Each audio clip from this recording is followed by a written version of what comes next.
So dear students, let us discuss what is a meter bridge. So from the diagram you can see it is an arrangement, and this arrangement is nothing but the arrangement for a Wheatstone bridge. So meter bridge is nothing but based on the principle of a Wheatstone bridge. Here you can see a wire AB connected to resistance box. Having resistance R, we will plug out one resistance from the resistance box, and that value of resistance will be R. So this value of resistance will be known to us. So the resistance box, which we have plugged out a particular value of resistance R. So these are nothing but copper plates, L-shaped copper plates which help in conduction of current, and this S is the value of wire or whatever resistance we want to find out, which is unknown to us.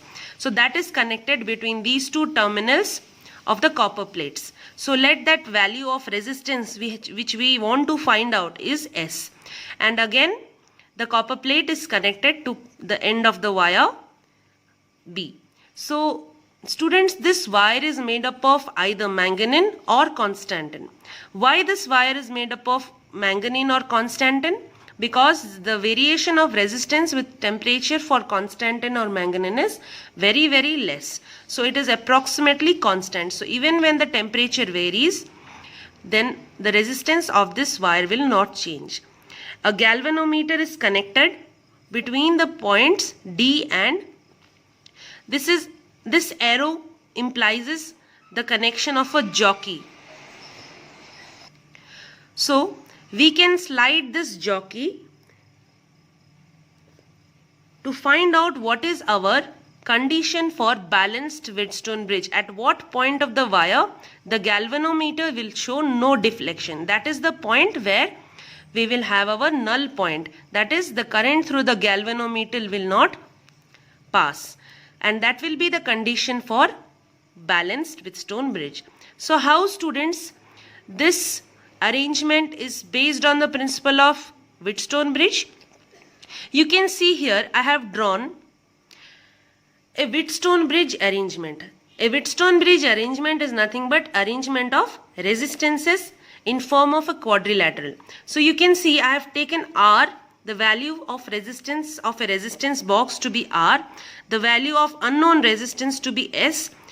This portion of wire, that is A to C, having length L, the resistance of that wire portion is P, and the resistance of the wire portion CB is Q. So if galvanometer shows no deflection, that is, the Wheatstone bridge arrangement is balanced. Then we have the ratio R by S equals to P by Q, or R by P equals to S by Q. Either we can take this ratio or we can take this ratio. But the condition needs to be that the galvanometer shows no deflection. That is, the current flowing through the galvanometer will be 0. So we will slide the jockey J such that we achieve a point where the galvanometer will show no deflection. So that length is taken to be L for AC, and for CB it is 100 minus L, because the length of the wire for a meter bridge is 100 cm or 1 meter. So current I flows through the meter bridge because a cell is connected which provides the necessary potential difference across the wire AB. So that's why I current flows through this arrangement and I current flows out through the arrangement, just as we have seen in the Wheatstone bridge arrangement. So students, we know that resistance is directly proportional to length. So we can write R directly proportional to L. So if P is the resistance for the wire portion AC, then P is directly proportional to the length of the wire L. Similarly, if Q is the resistance of the wire portion CB, then Q is directly proportional to the length of the wire portion 100 minus L. So I can write P directly proportional to L, Q directly proportional to 100 minus L. So what is P by Q ratio, students? P by Q is nothing but L by 100 minus L. So if I apply the condition for Wheatstone bridge, we know R by S can be equals to P by Q.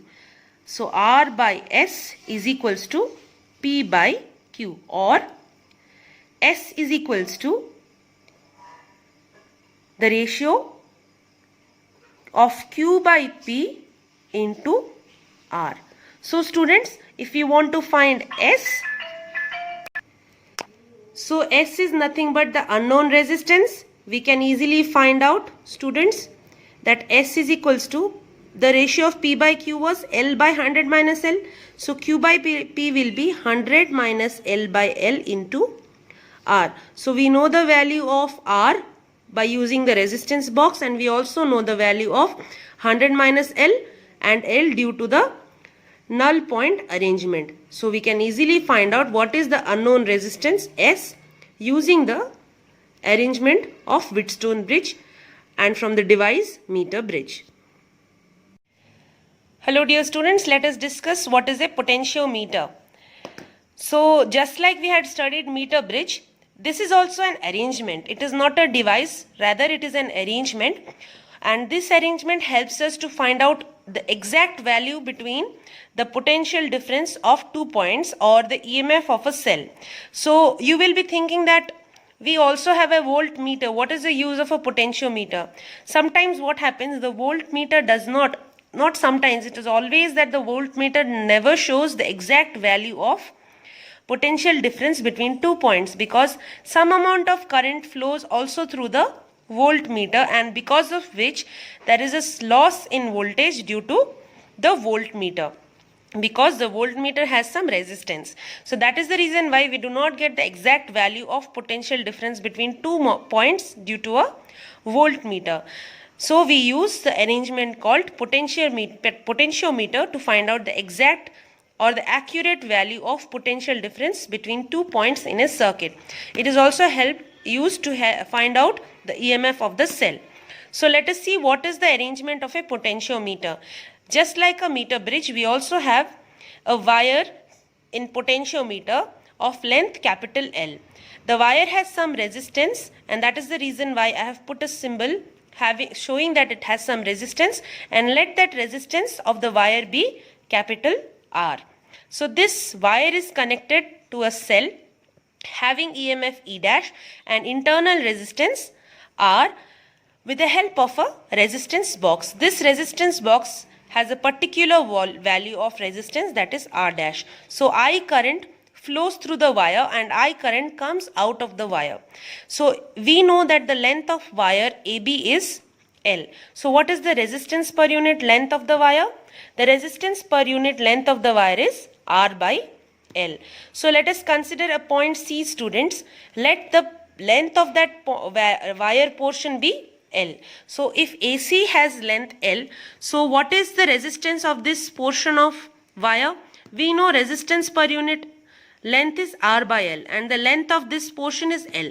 So resistance of this portion AC will be resistance per unit length into length of that portion of that wire. So resistance of AC will be rho into length of the portion AC.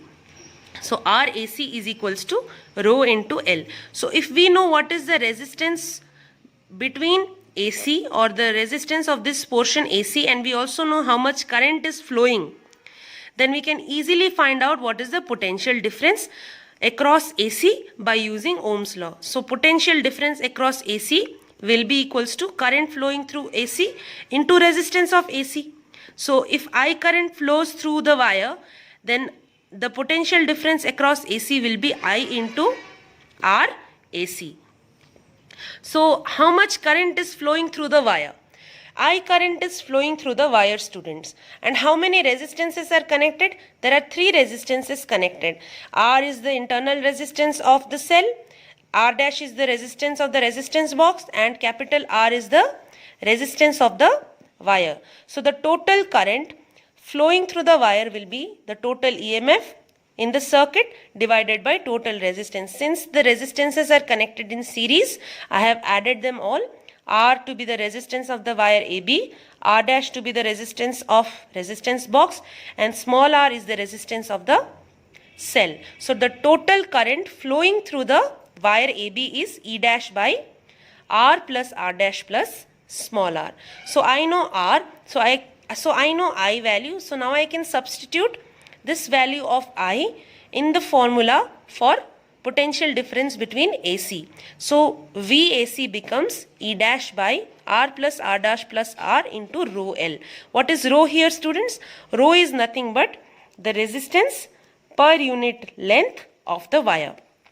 So exactly we can know what is the potential difference across AC if we know what are the resistances and EMF of the cell connected in the circuit. So here we can see that the potential difference across AC is directly proportional to the length of wire. So VAC is directly proportional to length. If I remove the proportionality symbol, we put a constant, that is K, and K is known as potential gradient. What is potential gradient? Potential gradient is nothing but the ratio between the potential difference across 2 points divided by the length of the 2 points. So here we can see, if we know the potential gradient K, K is nothing but this value, students, the value of current into the resistance per unit length of the wire. So this is nothing but the value of K. So if we know the value of the potential gradient and the length of the wire portion, then easily we can find out what is the potential difference across the wire or the portion of the wire whose potential difference we want to find. And this is the exact value of potential difference across the 2 points. This is the reason why a potentiometer can also act as a voltmeter. Once we know what is the potential gradient, we can easily find out what is the value of potential difference across the wire. So this is what is the relation which we will use to find out some of the applications of potentiometer. So what is the application of potentiometer, students? Using the potentiometer, we can find out the EMF of an unknown cell. Also, we can compare the EMF of two cells and find out what is the internal resistance of a cell. So let us discuss the applications of potentiometer one by one.